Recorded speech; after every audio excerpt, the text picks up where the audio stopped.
आवश्यकता है। देखिए यहां जनकपुर में भगवान राम ने कहा कि लक्ष्मण, अगर तुम्हारी दृष्टि में मैं भगवान हूं और भक्तों की दृष्टि में अगर मैं भगवान हूं, तो मेरी दृष्टि में मेरा भी कोई भगवान है। आपका भगवान कहे हाँ, जब मेरा विवाह हो रहा है तो मेरे विवाह में मेरा भगवान मेरी मदद करेगा। आपका भगवान तो दिखाई ही नहीं दे रहा है कहां? आपका भगवान दिखाई नहीं दे रहा है। कहे तलवारें उठाने तो दो इनको, और जैसे ही तलवारें उठेंगी तैसे ही भगवान प्रकट हो जाएगा। भगवान आता थोड़ी, वो तो प्रकट हो जाता है, प्रकट हो जाता है। अच्छा बोलो भैया, हिरण्यकश्यप ने जैसे ही प्रहलाद पर प्रहार करना चाहा, भगवान खंभ से प्रकट हो गए कि नहीं हो गए? जल्दी बोलो, हुए खंभ से प्रकट कि नहीं? तत्काल प्रकट हो गए। अब उस समय ये सोचे अब मरा मरा प्रहलाद, अब मरा, अब कोई नहीं है बचाने वाला। तो ये तो अज्ञानता है, ये क्या मानी जाएगी? ये अज्ञानता मानी जाएगी। लेकिन जैसे ही कहा कि तेरा भगवान कहां है, प्रहलाद जी ने कहा सब जगह है। कहा ये खंभ, इस खंभ में भी है, कण में तृण में तूल खंभ कहां नहीं है, सब जगह मेरा भगवान है। विश्वास है तुझे? हाँ। तुझे कौन बचाएगा? मेरा भगवान मुझे बचाएगा। और कौन बचाएगा? देखो प्रहलाद यही तो कह रहा है, कौन बचाएगा? हिरण्यकश्यप ने कहा मेरा भगवान बचाएगा। और कौन बचाएगा? कहे तेरा भगवान बचाने के लिए आएगा। कहा अवश्य आएगा। और जैसे उसने वार करने की कोशिश की, भगवान नृसिंह प्रकट हो जाते हैं। बोलिए नृसिंह भगवान की। तो बोलो भाई, प्रहलाद को भगवान ने अपना कृपा पात्र बना लिया था ना। तो जब कृपा पात्र बना लिया था तो कृपा कर दी कि नहीं कर दी? तो कृपाण फैल हो गया, भगवान की कृपा साक्षात प्रकट हो गई। और कृपाण का पता ही नहीं चला, हिरण्यकश्यप का कृपाण गया कहां पता ही नहीं चला, उसकी अंतड़ियां फंतड़ियां सब निकल गई। और भगवान नृसिंह ने बोलो गले में डाल ली कि नहीं डाल ली है? तो उसके कृपाण का पता नहीं चला कि कृपाण कहां गया। और कृपा प्रकट हो गई, स्वयं भगवान आज प्रकट हो जाते हैं। इसी को कहते हैं प्रत्यक्ष कृपा।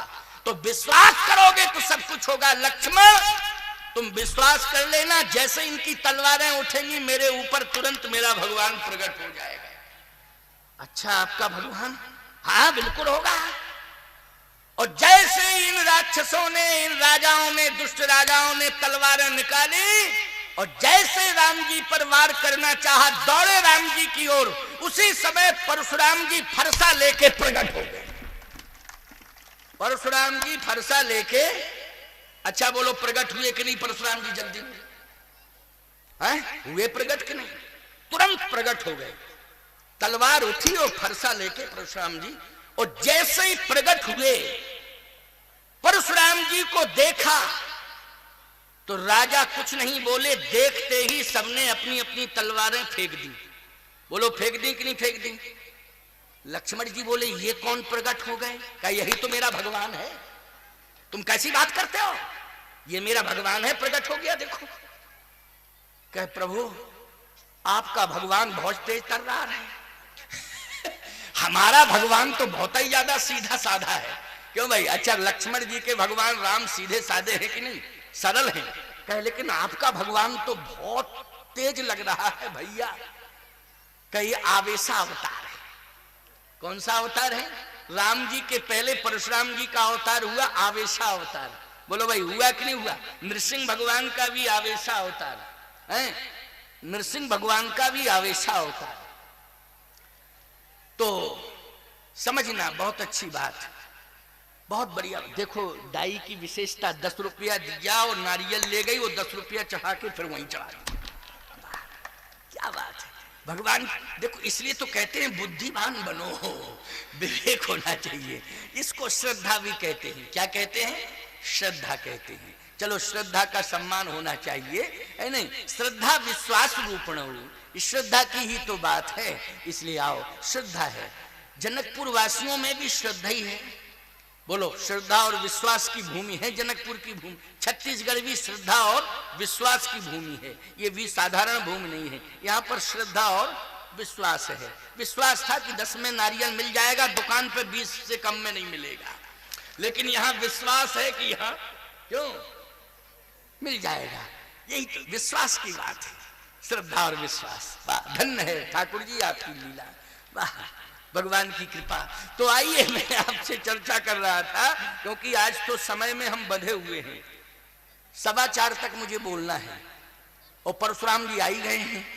तो चलो 5-7 मिनट में परशुराम जी महाराज को थोड़ा सा मानस के माध्यम से हम लोग समझ लें कि परशुराम जी का कौन सा स्वरूप है और कैसे कौन सा कार्य करने के लिए प्रकट हुए। तो परशुराम जी प्रकट हो गए। जैसे ही परशुराम जी को देखा तो फरसा डाल दिया। ओ सॉरी, फरसा नहीं, राजाओं ने तलवारें डाल दी, कृपाण डाल दिया, बड़े बड़े अस्त्र शस्त्र राजा लिए थे सब ने डाल दिए। लक्ष्मण जी ने देखा, कहे भैया कमाल है, आपके भगवान को देख करके अस्त्र शस्त्र सभी राजाओं ने फेंक दिए। बोले हाँ यही तो कमाल है, लेकिन और देखो आगे कमाल क्या है। कहे क्या कमाल है? जैसे ही परशुराम जी ने भ्रिकुटी टेढ़ी की तो जितने राजा थे पितु समेत कह कह निज नाम, लगे करन सब दंड प्रणाम।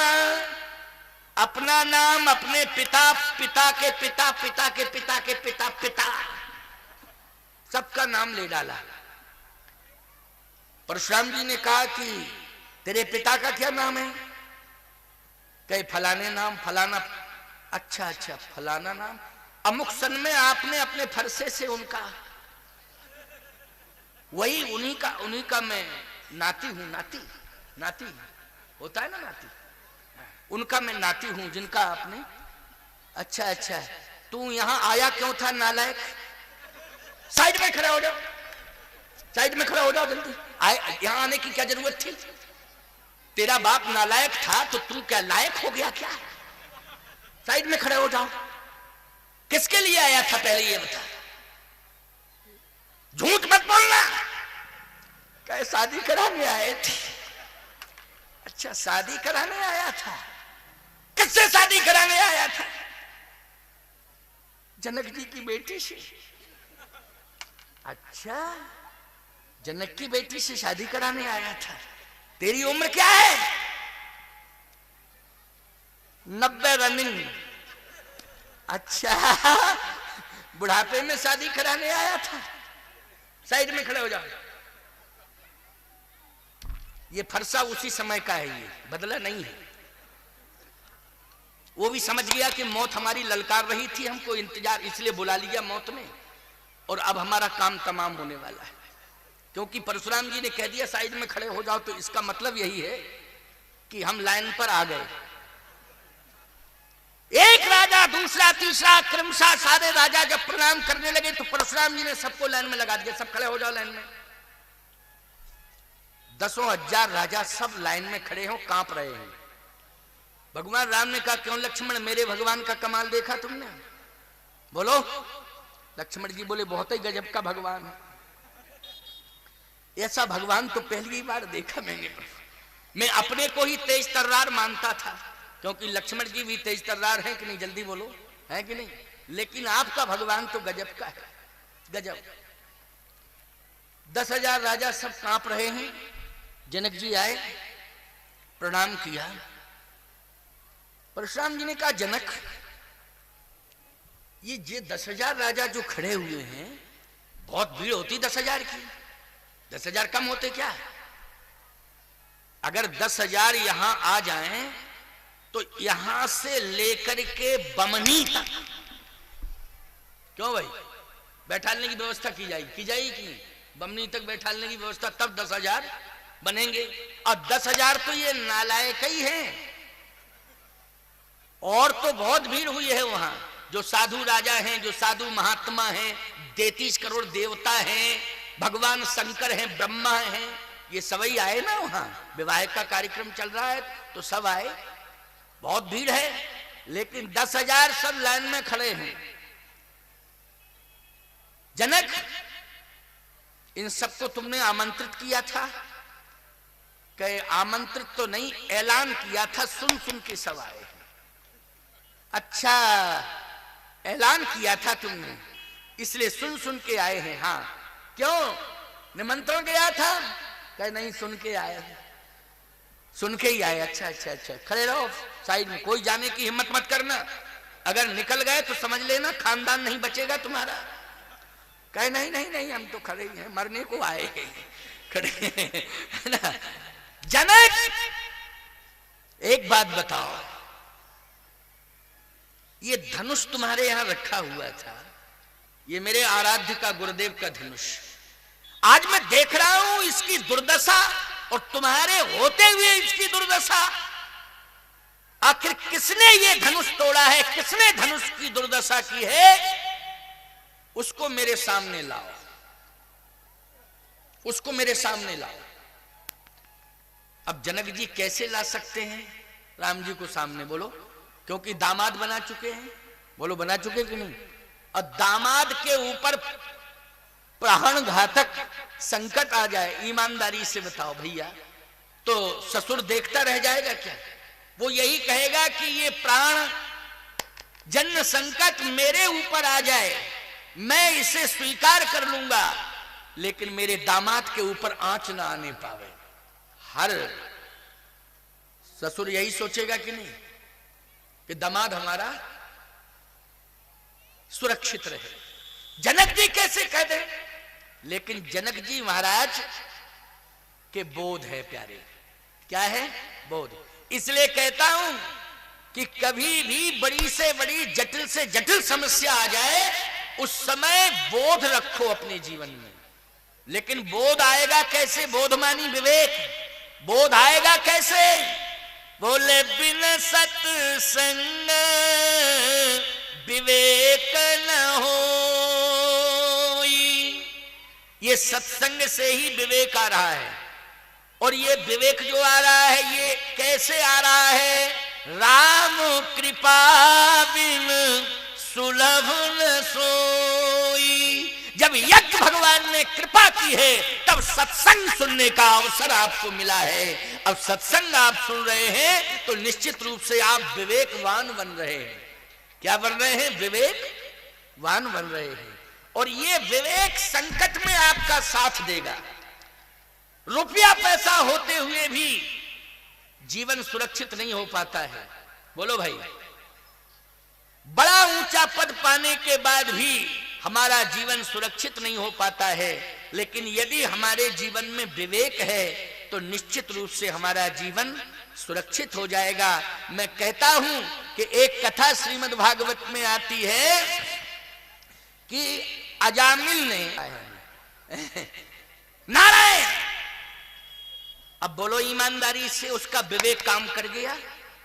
जैसे ही जमदूत आए और लेने लगे, उसको पकड़ने लगे, उसने कहा नारायण, तो बुला रहा था बेटे को, लेकिन ये विवेक काम कर गया कि बेटे का नाम ऐसा रखना चाहिए भगवान से संबंधित, कम से कम 10 बार बुलावे तो भगवान ही का नाम, तो भले ही बेटे को बुला रहे।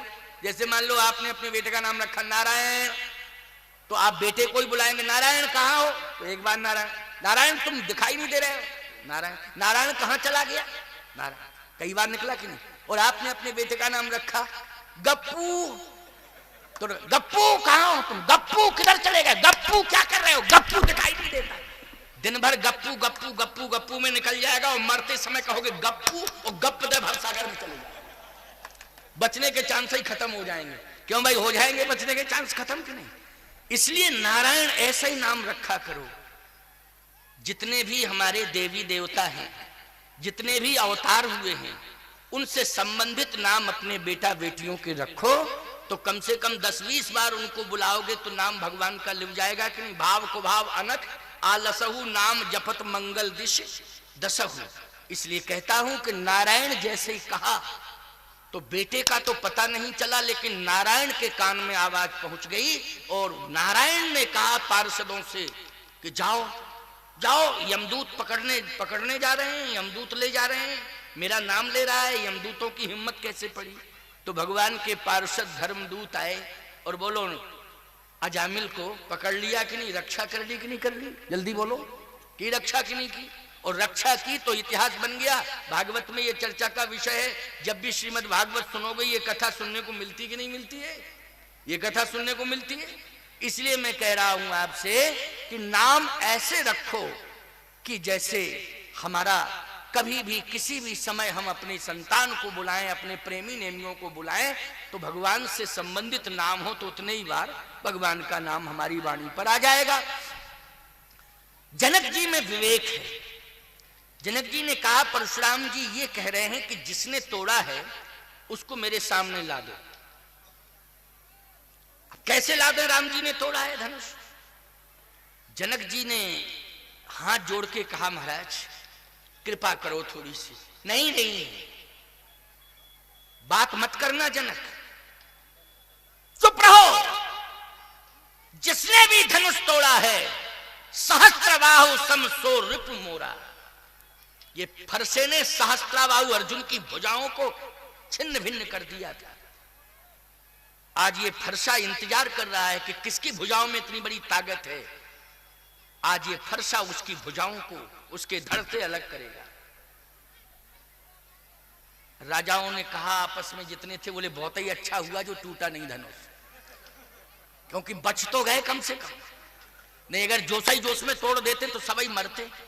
लेकिन जिसने तोड़ा है वो उसकी मौत आ गई है। और परशुराम जी ने कह दिया तो कह दिया है। अंतिम 10 मिनट रह गए हैं बस, क्योंकि अभी प्रसाद बचना है।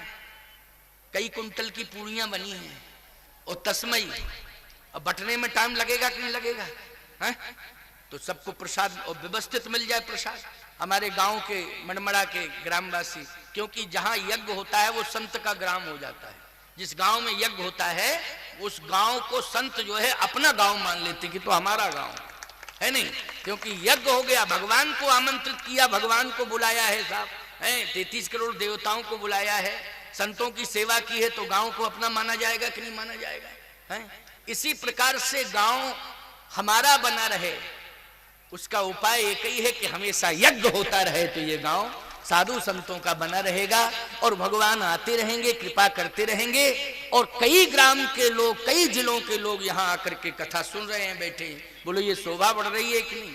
इसलिए मैं कहता हूं कि इस पवित्र कार्य को चलते रहना, चलाते रहना और ये पवित्र कार्य हमेशा होता रहे, इसके लिए हम भगवान से प्रार्थना करेंगे।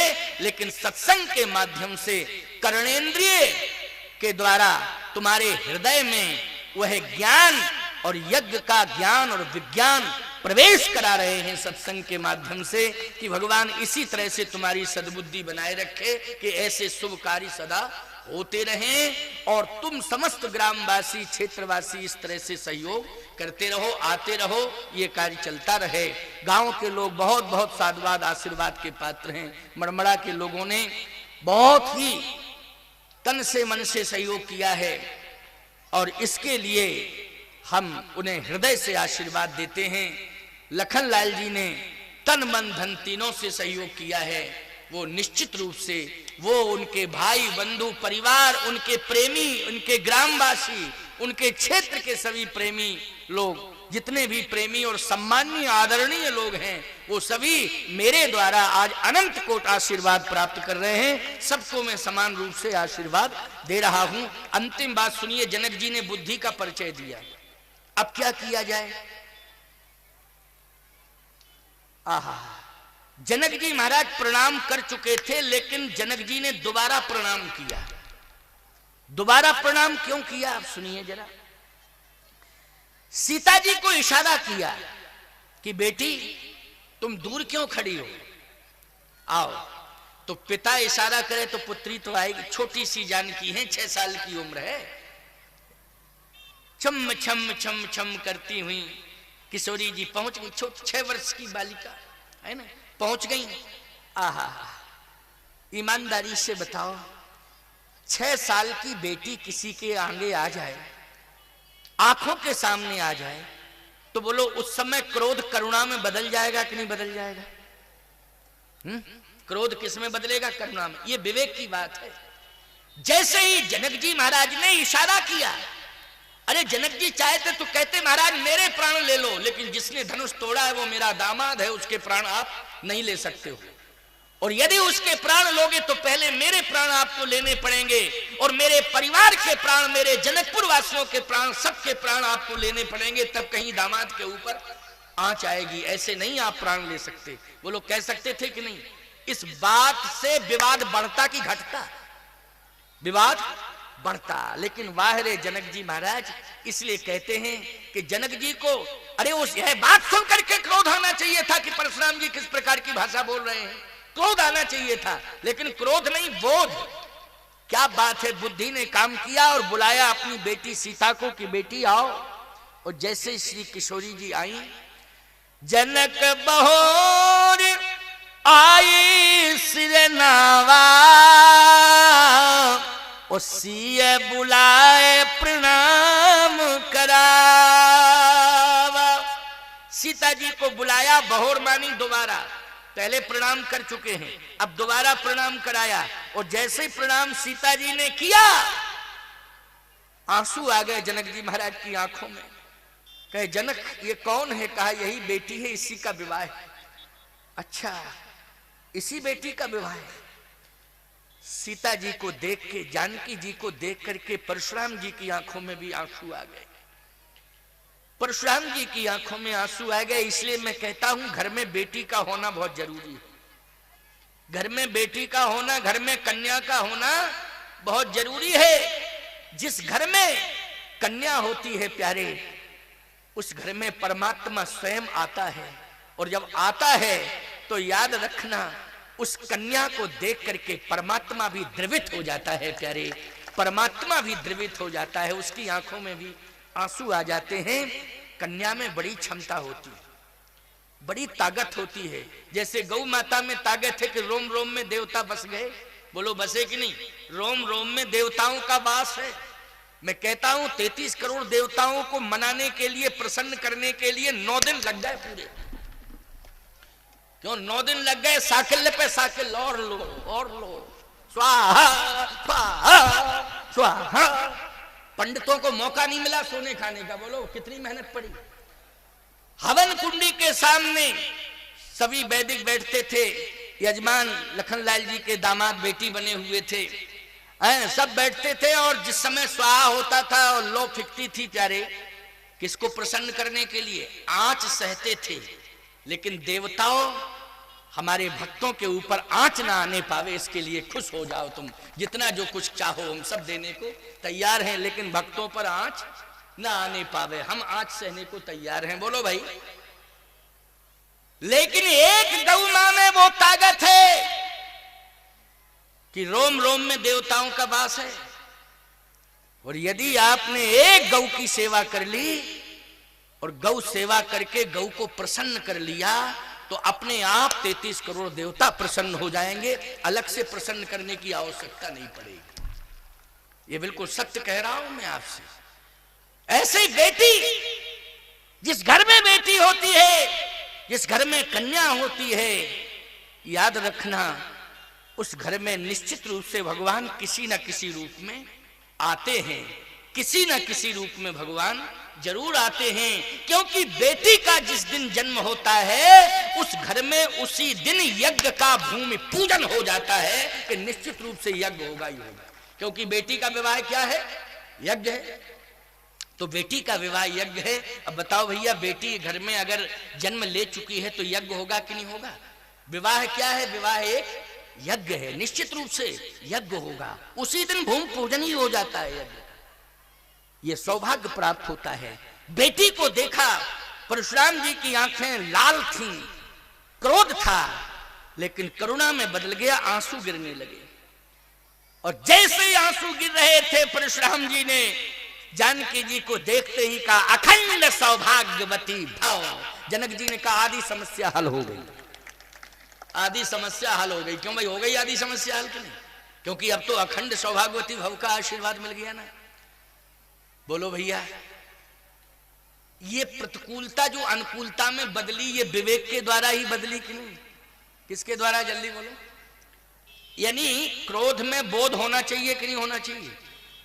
यदि क्रोध में बोध आ गया और बोध का समावेश क्रोध में हो गया, तो जितनी भी क्रोध के द्वारा प्रतिकूलताएं पैदा होने वाली हैं, वो सब अनुकूलता में बदल जाएंगे। यही है रामचरितमानस का सिद्धांत। जैसे का अखंड सौभाग्यवती भव, तो राजाओं ने कहा कन्फर्म है राम जी बचे, जिनने धनुष तोड़ा मरना हम ही लोगों को है, क्योंकि बाबा ने सबको लाइन पर लगा दिया कि तुम खड़े हो जाओ, सब खड़े हो जाओ, कोई बचेगा नहीं, सब लाइन में लग जाओ, सब खड़े हो जाओ।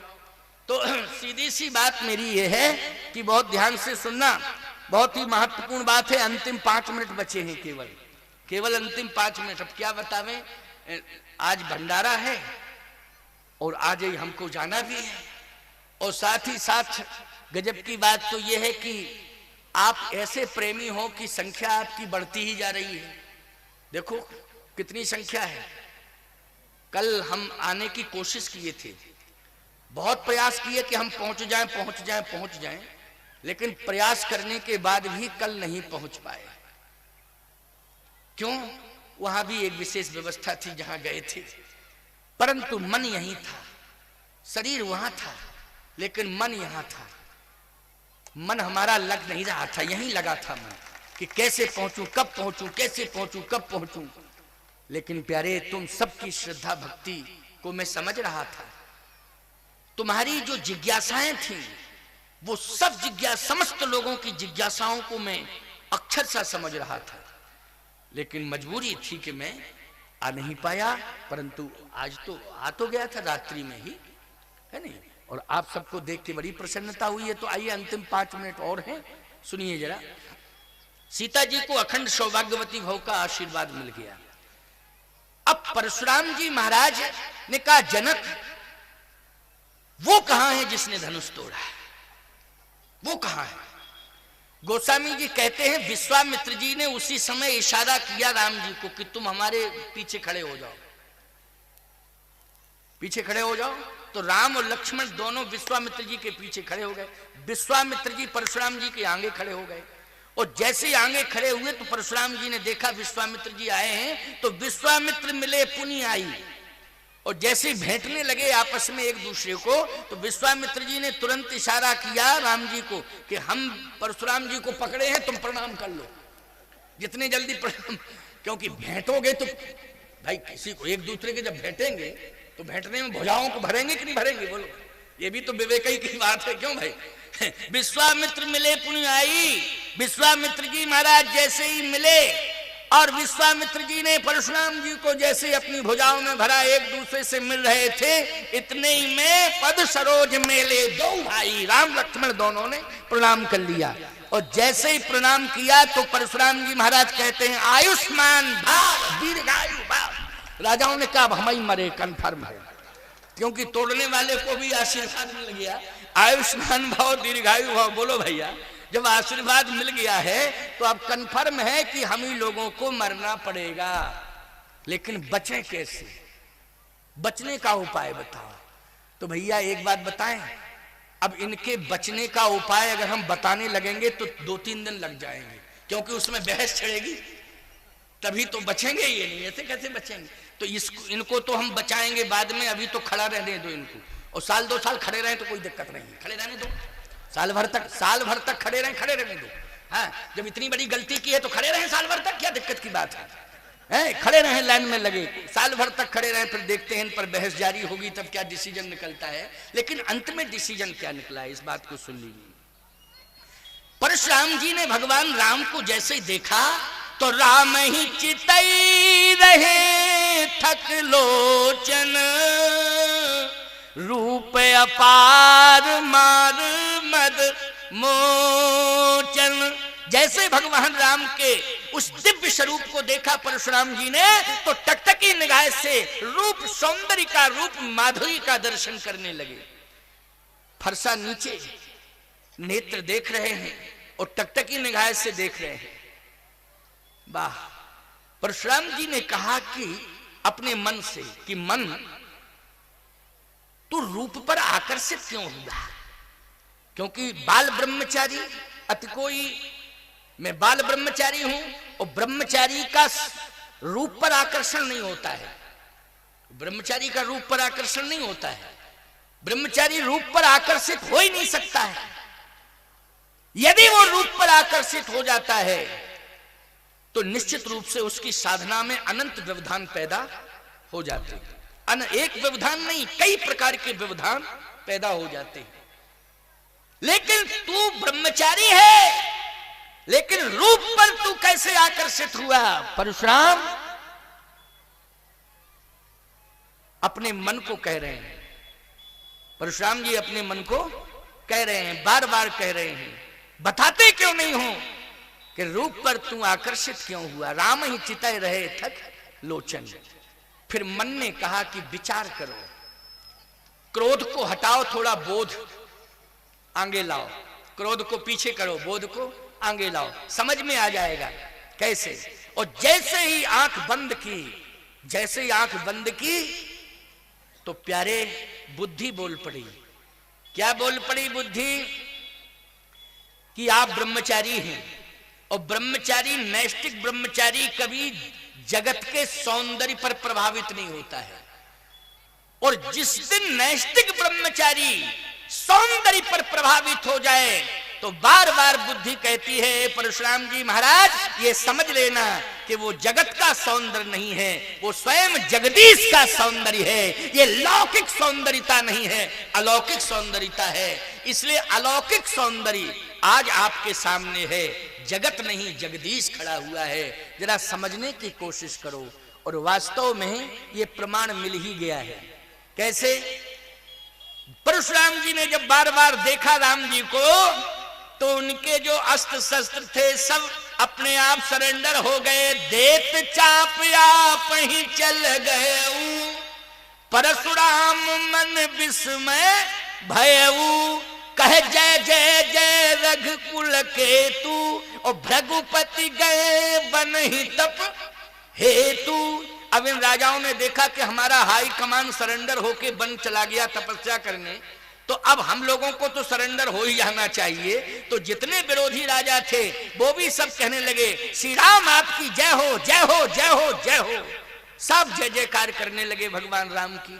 तो ईमानदारी से बताओ, परशुराम जी महाराज संतुलन बिगाड़ने नहीं आए थे, संतुलन बनाने आए थे। और भगवान के विवाह को मंगलमय ढंग से संपन्न कराने के लिए स्वयं परशुराम भगवान बनकर के प्रकट हुए थे प्यारे। इसलिए हमें परशुराम जी के चरित्र को कभी विरोधात्मक दृष्टि से प्रस्तुत नहीं करना चाहिए।